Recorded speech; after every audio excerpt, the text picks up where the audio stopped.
નમસ્કાર દોસ્તો, આપ જોઈ રહ્યા છો સાઈ ગ્રુપ મીડિયા હાઉસ સંચાલિત નવસારી લાઈવ। નવસારીની અગત્યની નગરપાલિકા એટલે બિલીમોરા નગરપાલિકા સોમનાથ મહાદેવના મંદિરની સાથે સાથે બિલીમોરાનું પણ મહત્વ એટલું જ છે। ત્યારે બિલીમોરા નગરપાલિકાની આજે સામાન્ય સભા યોજાઈ હતી, જેમાં વિવિધ કમિટીઓના ચેરમેનની નિમણૂક કરવામાં આવી હતી। પ્રમુખ મનીષભાઈની અધ્યક્ષતામાં આ સભા યોજાઈ હતી, જેમાં ઉપપ્રમુખ તેજલબેન પણ ઉપસ્થિત હતા। આ નવનિયુક્ત પ્રમુખ અને ઉપપ્રમુખની આગેવાનીમાં આમ તો પહેલી સભા છે, પરંતુ પહેલી સભા વિવાદમાં રહી હતી, કારણ કે પહેલી સભા યોજવાનું નક્કી કર્યા બાદ કોઈ કારણસર એ સભા મુલતવી રાખવી પડી હતી। હવે મોકૂફ રાખી મુલતવી રાખીનો ઝઘડો ચાલ્યો ગયો અને એ અંગે ચીફ ઓફિસરને દલીલ પણ કરવામાં આવી, કેમ મોકૂફ રાખી કેમ મુલતવી રાખી એની તો હજુ કદાચ એ લોકો જ જાણે, પણ કહેવાય છે કે ટાટિયા ખેંચ ચાલતી હતી અને કોને પ્રમુખ કોને ચેરમેનશીપ આપવી એ અંગેની મથાકૂટમાં આ સમગ્ર હતી। પરંતુ આજે આ જે કમિટીઓની ચેરમેનની નિમણૂક કરવામાં આવી છે, જેમાં આપ જોઈ રહ્યા છો તે રીતે મુખ્ય કારોબારી સમિતિના અધ્યક્ષ તરીકે માજી પ્રમુખ અને આમ તો પડદા પાછળ પાલિકાનો વહીવટ કરનારા અમારા હાથે હવે એમને ચાવી આપવામાં આવી છે। કારોબારી અધ્યક્ષ એટલે કે સમગ્ર પાલિકાનો વહીવટ કારોબારી અધ્યક્ષ કરતા હોય છે, ત્યારે પ્રજ્ઞેશભાઈને આ કમિટી આપવામાં આવી છે। ત્યારે પ્રમુખ સાહેબને પહેલા પૂછવાની કોશિશ કરજો કે સાહેબ, આપ નવનિયુક્ત થયા છો, પ્રમુખ તરીકેનો હોદ્દો છે, વચન આપ્યા હતા ચૂંટણીમાં કે બહુ કામ કરીશું બહુ કામ કરીશું, શું કામ કરશો તમે? આપણે બધા જ કામો કરવાના જ છે અને આપણે દરેક વોર્ડના સભ્યોને લિસ્ટ મંગાવી લીધું છે, પોતપોતાના વિસ્તારમાં કયા કયા કામો કરવાના છે। રોડ હોય, રસ્તા હોય, બે ડેનેજ હોય, પાણીની લાઈન હોય, તમામ યોજનાઓનો લાભ આપવાના છે। પ્લાનિંગ કરી રહ્યા છે આ રીતે। અને આજે સાહેબ, તમારી પહેલાના શાસકો જે હતા એ લોકોએ બહુ વચનો આપ્યા હતા, નગરપાલિકામાં આમ કરીશું તેમ કરીશું, તમે જ ભાજપની સત્તા હતી, કદાચ અંદર ખાને ટેકો લીધો હતો, પણ આ ટેકાવાળી સરકારે કંઈ કર્યું નહીં। હવે તમે બહુમતી લોકોએ તમને ખોબે ખોબે મત આપ્યા છે, અમને ખોબે ખોબે કામ મળશે ખરા કે પાછા અમારે પાછા એ જ ફાફા કરવાના, એ જ ચંપલ ઘસવાના? અને આ વર્ષે ઘણી સારી એવી ટીમ બની છે, 29 જેટલા સભ્યો ચૂંટાઈને આવ્યા છે, કમિટી પણ સારી એવી બની છે, તો આ વખતે ચોક્કસ ખાતરીપૂર્વક કામ થશે। ચોક્કસ બાજુમાં તેજલબેન છે, તેજલબેને જાણીતો ચહેરો છે, કારણ કે અગાઉ પણ આ લાકડાની ખુરશી પર એટલે કે લાકડાના ઘોડા પર ઉપપ્રમુખની ખુરશી એટલે લાકડાનો ઘોડો કહેવાય, ચાલે નહીં કે કલવા નહીં કંઈ નહીં, પણ એક ખુરશી સાચવવાનો પદ હોય। પણ બેન, આ બીજી વાર ઉપપ્રમુખ તરીકે, પહેલી વાર તો અમે બહુ સપના જોયા હતા, અમે ઊંઘીને સપના જોયા હતા કે બિલીમોરામાં સોનાનો સૂરજ ઉગશે, સોનાનો સૂરજ ઉગશે। હવે પાછા તમે ઉપપ્રમુખ, પાછા અમારા સપના જોવાના કે સોનાનો સૂરજ ઉગાડશો? સારામાં સારા કાર્યો થશે। આખી અમારી જે ટીમ બની છે તે દરેક કમિટીના જે ચેરમેનો બન્યા છે તેને સાથે લઈને બિલીમોરા શહેરમાં સારામાં સારા કામો આપીશું। મેઇન જે છે તે અમારા વેસ્ટ મેનેજમેન્ટનું કામ છે, તે અમારે પહેલાં હાથમાં લેવું છે। કચરાનું વર્ગીકરણ કરીને જે એ છે તે પહેલું કામ અમે એ લઈશું। બીજું રસ્તા, રોડ, ગટર એ તો બધા થાય જ છે, પણ સારામાં સારા કાર્યો અમે બિલીમોરા શહેરને આપીશું। અમારી ટીમ એક થઈને આખું કાર્ય ઉપાડશે। થેન્ક યુ બેન, અગાઉ પણ મોકો મળ્યો હતો, એ મોકામાં ચોક્કો નહીં લાગ્યો, હવે ચોક્કો લગાવશો કે પાછો ફરી એકવાર મોકા ના જોશો? ના, સારામાં સારો મોકો મળ્યો છે અને અમે મોકામાં છક્કો લગાવીશું, એટલું તમને કહું છું। અને ખૂબ સારા કાર્યો ગામ માટે થશે અને થવાના છે, એની બાંયધરી અમે લોકોને આપીએ છીએ। લોકોએ જે વિશ્વાસ મૂક્યો છે એને અમે સાર્થક કરીશું। Thank you. ભારત માતા કી જય, વંદે માતરમ। તો ચોક્કસ અહીંયા હવે આ બિલીમોરા પાલિકાના માજી પ્રમુખ, બિલીમોરા ભાજપના પ્રમુખ, બહુ આક્ષેપો લાગ્યા કે તમે સત્તા પર હતા, પ્રમુખ હતા ત્યારે બંગલો બનાવ્યો, પછી કંઈક ગાડીઓ લાવ્યા, હવે પાછું કારોબારીનું સમિતિના ચેરમેન એટલે બધો વ્યવહાર તમારી પાસે, તો હવે શું લાવશો? હેલિકોપ્ટર લાવવાના ને? હેલિકોપ્ટર તો નહીં, પણ જેવી જરૂરિયાત હોય નગરપાલિકાને, હવે વર્ષો જૂની ગાડી છે તો ગાડી લેવી જ પડશે। આજે 5 લાખ કિલોમીટર ઉપર ગાડીના થઈ ગયા છે। નગરપાલિકા નહીં, આ તો તમારો બંગલો બન્યો, તમે ગાડી વાળા છે, હવે તમે હેલિકોપ્ટર નહીં લાવો ને? એ તો અમારા નસીબે બંગલો બનાવ્યો, ધંધા ભૈયા અમે એપાર્ટમેન્ટ બનાવ્યા, મારા ફાધર પૈસાદાર છે, MBBS ડોક્ટર છે, ભોયરાઓ કમાય છે, અમારા પોતાના ધંધાને બિઝનેસને કુશળતાથી અમે ઘરને બંગલો બનાવ્યો। કે નગરપાલિકામાંથી એવું કંઈ નથી કે લઈ જવાના ને લઈને ભેગું કર્યું છે। આ તો પ્રજ્ઞેશભાઈ, હું નથી કહેતો, આ તો લોકો કહેતા હતા, તમારા ભાજપવાળા કેટલા કહેતા હતા કે પ્રજ્ઞેશ એમ કે પૈયા છાપ્યા છે, પૈયા છાપ્યા છે, અને મેં બી વિચારતો હતો કે પ્રજ્ઞેશભાઈ આસિસ્ટન્ટ થઈ જાવ તો આ પૈયા છાપ્યા છે। સાચું, હવે શું કરવું? લોકો તો બધા આક્ષેપો કર્યા જ કરે કે ભાઈ આમ છે ને તેમ છે, પણ બધા આક્ષેપો તદ્દન ખોટા જ થયા। કારણ કે કોઈ દળ ને માથા વગરના જ એવો આક્ષેપ હોય, તે આક્ષેપોને પ્રજાએ નકારી કાઢ્યા, તો જ પ્રજાએ આજે બહુ જંગી બહુમતીથી મને ચૂંટીને જીતાને મુકાયેલો, અને પાર્ટીએ પણ મારા પર આક્ષેપો ફગાવ્યા, તો જ મને વિશ્વાસ રાખીને કારોબારી સમિતિ જેવી મહત્વની સમિતિની જવાબદારી મને આપી। શું સપનું હશે? કારોબારી સમિતિ છો, નગર મારા જે મતદાર છે એને તમને બહુ મત આપ્યા, તમે અપેક્ષા નહીં કે એના કરતાં વધારે મત આપ્યા. હવે શું વધારે અપેક્ષા અમે રાખી શકીએ તમારી પાસે? હું અમારા કામ કરશો તમે? પાણી ચોખ્ખું આપશો, વોટર ક્લિયર, અમારે પાછા એ જ વિષયના બાટલા પીવાના? પાણી ચોખ્ખું, સફાઈ બધું બરોબર જ હતું. થોડોક એમાં અમે સુધારો કરીને બિલીમોરાને એમાં સારી અને સુંદર વ્યવસ્થા થાય તે માટે અમે તમારા પ્રયત્ન કરીશું. રમેશભાઈ, પાણી તો તમે સારું નહીં આપતા હતા એટલે તો પેલા વોટર આપણે મશીનો મૂકવા પડ્યા અને મશીનો પાછા બંધ થઈ ગયા ને તો પાછું નવું પાણી નવા મશીનો મૂકવાના, એ બધું કેવું આવું યાર? હજુ બી ફિલ્ટર વાળું પાણી જ આવતું છે આપણે ત્યાં, ને હજુ બી આનાથી સારી ગુણવત્તા કેમ સુધારશે તે અમે તમામ સભ્યો સાથે રાખીને ચર્ચા વિચાર કરીને અમે કેમ વધારે સારું કરીએ કે તેવો અમારો બેસ્ટ પ્રયત્ન રહેશે. તો લઈએ નાનકડો વિરામ. નાનકડા વિરામ બાદ અન્ય પણ જે ચેરમેનો છે એમનો પણ પરિચય કરાવી દઈશું કે કોણ કોણ બન્યું છે ચેરમેન અને કોની હાથમાં છે ખુરશી, કોની પાસેથી આપણે માંગવાનું છે સગવડ. તો ચોક્કસ એ નાનો એક વિરામ બાદ ચોક્કસ એ કમિટીના ચેરમેનોનો પણ પરિચય કરાવી દઈએ.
તો વિરામ બાદ આપનું સ્વાગત છે. નગરપાલિકાની કારોબારી સમિતિ બાદ અગત્યની કોઈ સમિતિ હોય તો પીડબ્લ્યુડી બાંધકામ સમિતિ છે. બાંધકામ સમિતિમાં મજબૂત બાંધકામના કારીગરને બેસાડવામાં આવ્યા છે. આમ તો એક બધું કાટમાં એટલે તોડવાનું કામ કરે છે, પણ અહીંયા એમનું કામ જોડવાનું આપ્યું છે. ઈસુભાઈ, અત્યાર સુધી તો અપક્ષ હતા, હવે કમળના ફૂલમાં ખીલ્યું છે. પાછું તમારું કામ તો બધા ડિમોલિશનનું છે, અહીંયા બાંધકામનું કરવાનું. અમે શું આશા રાખીશું? સ્પોર્ટ સંકુલ તો બની ગયો, બીજા બધા કામો થઈ ગયા, ઓવરબ્રિજ બની ગયો, હવે તમે નવું શું લાવશો? જે પણ અમે વિકાસના કામો છે નવા, એ અમારે બેસ્યા પછી જે જોવાના છે અને જે કાર્યો કરવાના છે એ અમારે પૂર્ણ કરવાના છે. જે અત્યારે રસ્તાઓના ઘણા કામ બાકી છે, જે અત્યારે ઘણી જગ્યા પર ડેમેજ થયું છે, વોટર બોક્સ ગટરના લાઇનના માટે, ભૂગર્ભ ગટરના માટે, એ કાર્ય અમારે પૂર્ણ કરવાના છે. અને બીજા વિકાસ તરીકે જે પણ હવે નવા કામો છે એ હવે અમારી કમિટી બેસે છે અને નક્કી કરીને આગળનું અમે કાર્ય કરીએ છીએ. ભાઈ, અત્યાર સુધી તમે ઉડતો ઘોડો હતા, તમને કોઈ રોકનાર નતું, કોઈ બાંધનાર નતું, જેમ મન ફાવે એમ તમે જઈ શકતા હતા. હવે તો પક્ષનું શિસ્ત આવશે, પક્ષના નિયમો આવશે, પક્ષની પોલિસી આવશે, બીજા બધાને સાથે લઈને ચાલવાના. અપક્ષ તરીકે કામ કર્યું એ ખુલ્લું બર્ડ હતું, ફ્રી બર્ડ હતા, અને હવે પાંખો બાંધીને પાંજરાના સિર. કેવો અનુભવ થશે? કેવી રીતે કામ કરી શકશો?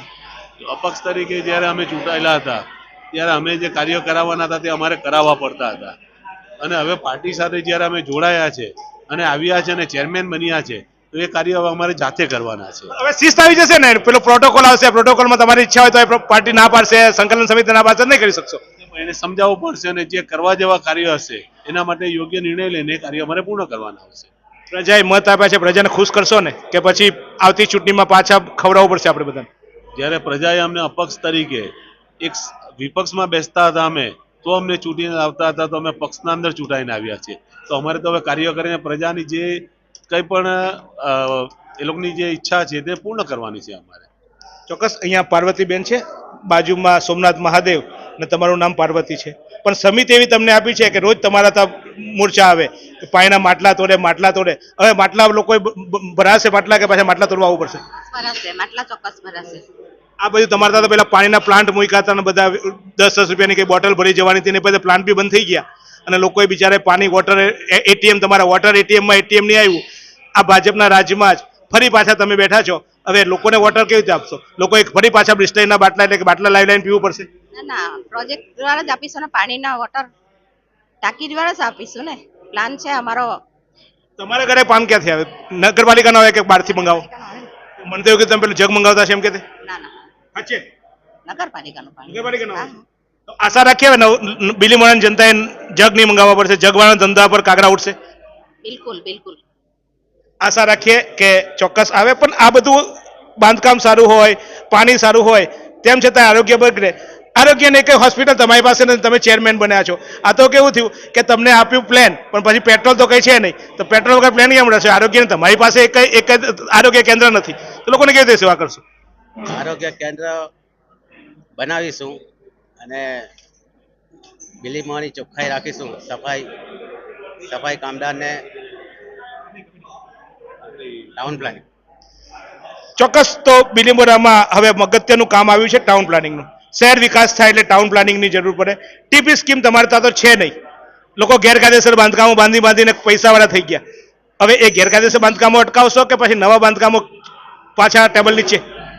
બાકીના સરકારના જે નીતિ નિયમો અનુસાર હોય એ રીતનું બાંધકામ થાય એવી આશા રાખીએ ને એ રીતનું કામ કરવું. પણ જે બાંધી ગયા છે, જેને બાંધી દીધા બધા અધિકારના પૈસા પણ નેતાઓના પૈસા બાંધા, એ લોકો તો લાવશો કે કેમ? બહુ ગેરકાયદેસર બાંધકામ બિલીમોરામાં થયા છે. એના માટે સાથે રહીને બધા કામ કરીશું. જરાક જોરથી તો બોલો યાર, મારી પ્રજાએ તમને મત આપ્યા છે, તો લોકોને ખખડીને બોલો કે તોડાવીશું કે નહીં તોડાવશો? જોઈએ હવે બાકીના જે નિયમ બહાર છે તેના માટે હવે કાયદેસરના પગલાં લેવું. પાર્ટી કેમ કરશો કે તમે મન ફાવે એમ કરશો? નીતિ નિયમ અનુસાર જે હોય એ રીતનું કામ કરીશું. તોડશો ખરા એમને? બોલવાનું પેલા આશા રાખું કે બિલીમોરામાં ગેરકાયદેસર બાંધકામો તૂટશે, ગામનો વિકાસ થાય, ગામનું સારું થાય એવા પ્રયત્ન કરીશું. બોલેલું પાડજો હે ભાઈ. આ મહાદેવના કસમ છે તમે. કરીશું ચોક્કસ. તો ચોક્કસ અહીંયા અલગ અલગ ચેરમેન છે. બેન, કઈ કમિટીના ચેરમેન બન્યા? પહેલા તો અભિનંદન તમને. શાળા સમિતિ. હવે તમારી પાસે તો બાળકનું ભણતર અને ઘડતર બેનું કામ છે. બિલીમોરા નગર પ્રાથમિક શિક્ષણ સમિતિ તો પોતાની નથી. એક જે બે શાળાઓ છે, કઈ શાળાઓ છે? ગર્લ્સ સ્કૂલ છે, ટાટા સ્કૂલ છે, ઘણી એવી સ્કૂલો છે. એ તો સ્કૂલોમાં બેન તમારું નહીં આવે, એ તો સરકારની ટ્રસ્ટ વાળી સ્કૂલ છે. નગરપાલિકા સંચાલિત સ્કૂલોમાં તમારું આવશે, તો ત્યાં શું કરશો હવે? જે નબળા બાળકો છે એના વિકાસ માટે અમે ઘણું કામો કરીશું અને જે આજે જે ડિજિટલ યુગ છે એના માટે છોકરાઓને અગાડી લાવવાની અમે પૂરી કોશિશ બેન, કરીશું. આ જ કમિટીમાં મને યાદ છે કલ્પનાબેન હતા, અને એ પછી બહુ પસ્તાતા હતા કે સારું કામ નહીં થયું. તમે તો પહેલા પક્ષમાં ચૂંટાતા હતા ને, હવે પાછા પક્ષમાં આવ્યા. હવે કેમ કરશો? એ પક્ષમાં હતા તો એ નતા કરી શકતા. ભલે ને, પણ આપણે એ રીતના કામ કરવાનું છે. અમે શું આશા રાખીએ તમારી પાસે? અમારે ડિજિટલ બેગો હશે અમારી પાસે કઈ? હા, તમે જે કહેશો એ અમે કરીને આપશું. અમે નહીં, મારી પ્રજા, અમે તો બિચારી પ્રજા છીએ. અમને શું કહેવાના બેન? અમે નેતા, અમે બોલતા ગભરાઈએ બેન. અમે તો ના, એવું નથી, ગભરાવાની જરૂર કઈ છે જ નથી. આજે છોકરું એટલું એક્ટિવ છે, નાનેથી 3 વર્ષનું છોકરું હોય ને ત્યારથી જ એટલું એક્ટિવ છે, પણ એને ખાલી આપણે બેકઅપ આપવાની જરૂર છે છોકરાઓને. આશા રાખીએ બેકઅપ સારો મળે, અને એમને તો બેકઅપ પ્રજાએ આપ્યો, પણ હવે પ્રજાને બેકઅપ મળે. અંકિત, પહેલી વાર તું જ્યારે મેં ઇન્ટરવ્યુ કર્યો હતો ત્યારે જ વલખા મારતો હતો. હવે તો મત મળી ગયા, હવે તો નેતા થઈ ગયો. હવે મારા વલખા તમારી પ્રજાએ આપ્યા, વલખા નહીં મારવા પડે? ના થઈ ગયા, રાટા પેટા નહીં મારવા પડે? નહીં મારું પડે. અમે કામ કરીશું. કઈ કમિટી મળી તને? Fire light. બહુ આગ તો બહુ લાગે. આજ તો હમણાં ગઈ મિટિંગમાં તમારે આગ લાગી ગયેલી, ભાજપ નહીં કે કને ચેરમેન બનાવો ને તને ચેરમેન બનાવો કે નહીં બનાવો, એની આગ લાગી તો એ આગ કેવી રીતે ઓલવશે?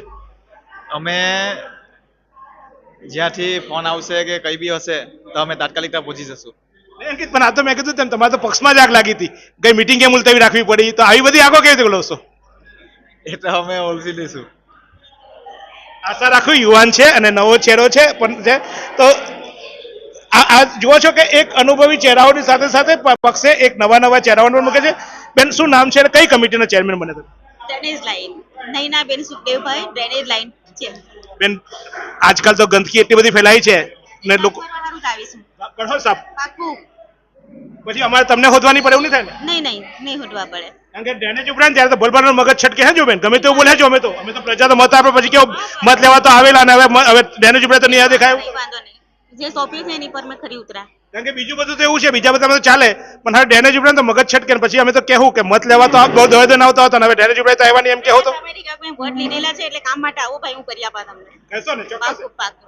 સોમનાથની કસમ. હા, સોમનાથની કસમ. એમની સોમનાથના ભક્ત જ છે અમે. શું તમે શરીરના સાંધાના દુખાવાથી પીડાઈ રહ્યા છો કે પછી તમે કોઈ સ્પોર્ટ્સ ઇન્જરીથી પીડાઈ રહ્યા છો? લકવાની બીમારી બાદની પીડા સહન કરી રહ્યા છો? શું તમને સ્પાઇનલ પ્રોબ્લેમ છે? તો આ તમામ દુખાવાને હવે બાય કરી દો. કારણ કે માસ્ટર ડિગ્રી ધરાવતા ખૂબ જ અનુભવી ફિઝિયોથેરાપિસ્ટ ડૉક્ટર અમિત પટેલ પાસે તમે આ તમામ સમસ્યાઓનું સચોટ નિદાન કરાવી ફરીથી નોર્મલ જિંદગી જીવી શકો છો. તો સરનામું નોંધી લો. Comprehensive care centre, DD street, library પાસે, અનુરાગ સારીઝની લાઇનમાં, નવસારી.